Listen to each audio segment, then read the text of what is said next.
আজ আমি আপনাদের লাউ দিয়ে বাটা মাছের ঝোল করে আপনাদের দেখাবো। আপনারা অনেক রকমভাবে তো বাটা মাছের ঝোল খেয়েছেন, ফুলকপি বলো, অন্য কিছু সবজি দিয়ে, পেঁপে দিয়ে খেয়েছেন, কিন্তু লাউ দিয়ে বাটা মাছের ঝোল জাস্ট অসাধারণ খেতে। এটা না খেলে আপনারা ভাবতেই পারবেন না যে এর এত সুন্দর টেস্ট। তার জন্য এখানে নিয়ে নিয়েছি আমি 4টে বাটা মাছ। এখানে লবণ আর হলুদ মাখিয়ে দিয়েছি।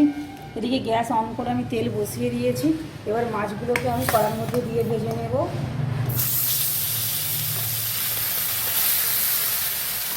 কড়ার মধ্যে দিয়ে আমি লাল লাল করে ভেজে নেব।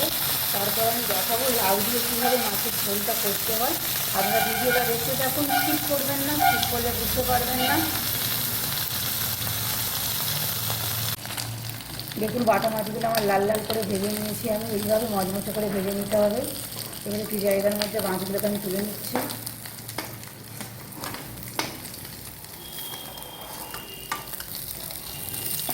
এবার দেখুন এইভাবে আমি আলু কেটে নিয়েছি ছোট ছোট করে। এইভাবে লাউটাকে কেটে নিয়েছি। লাউ দিয়ে আজ মাছের ঝোল আমি দেখাবো আপনাদের। তার জন্য কড়াতে আমি আলুগুলো দিয়ে দিলাম। আলুগুলো সামান্য একটু নেড়ে নেব।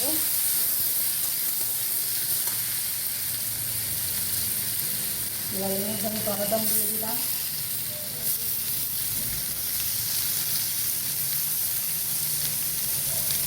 কাঁচা লঙ্কা দিয়ে দিলাম। কাঁচা লঙ্কা টমেটো দিয়ে একটু এইভাবে নেড়ে নেব।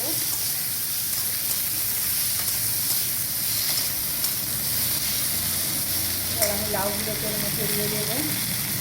আলুগুলো ভাজা হয়ে গিয়েছে।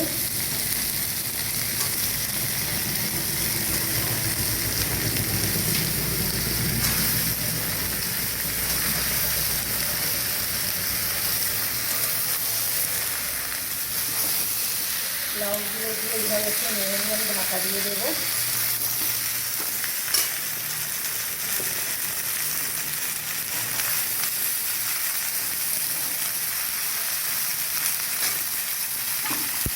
এবার আমি ঢাকা দিয়ে দেবো।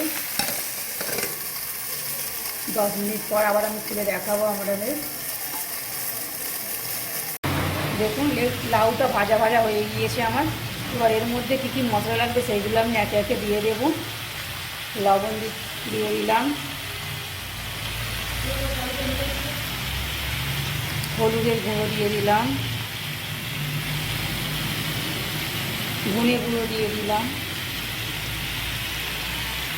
জিরে গুঁড়ো দিয়ে দিলাম, সামান্য একটু লঙ্কার গুঁড়ো দিলাম। এবার আমি আদা বাটা দিয়ে দেব। আদা বাটাটা দিয়ে দিলাম। এবার এইভাবে একটু কষিয়ে নেব।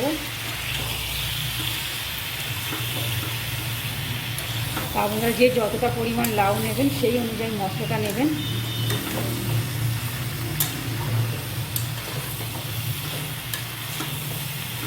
এইভাবে কষিয়ে নিয়ে আমি জল ঢেলে ঢাকা দিয়ে দেব।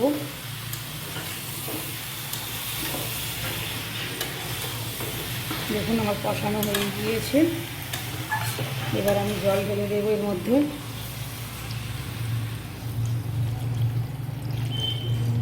জল ঢেলে দিলাম। এবার ঢাকা দিয়ে দেব। 20 মিনিট পর আমি আপনাদের আবার দেখাবো কীরকম হলো রান্নাটা। এবার ঢাকা দিয়ে দেবো। ঢাকা দিয়ে দিলাম। দেখুন 15 মিনিট পর আমি ঢাকনা খুলে দেখলাম। দেখুন লাউগুলো সিদ্ধ হয়ে গিয়েছে। সিদ্ধ হয়ে গিয়েছে। আলুও সিদ্ধ হয়ে গিয়েছে। তরকারিটা দেখতেও সুন্দর লাগছে। লাউয়ের ঝোলটা খেতে ঠিক ততটাই সুন্দর লাগবে। এবার আমি বাটা মাছগুলো এর মধ্যে দিয়ে দেবো।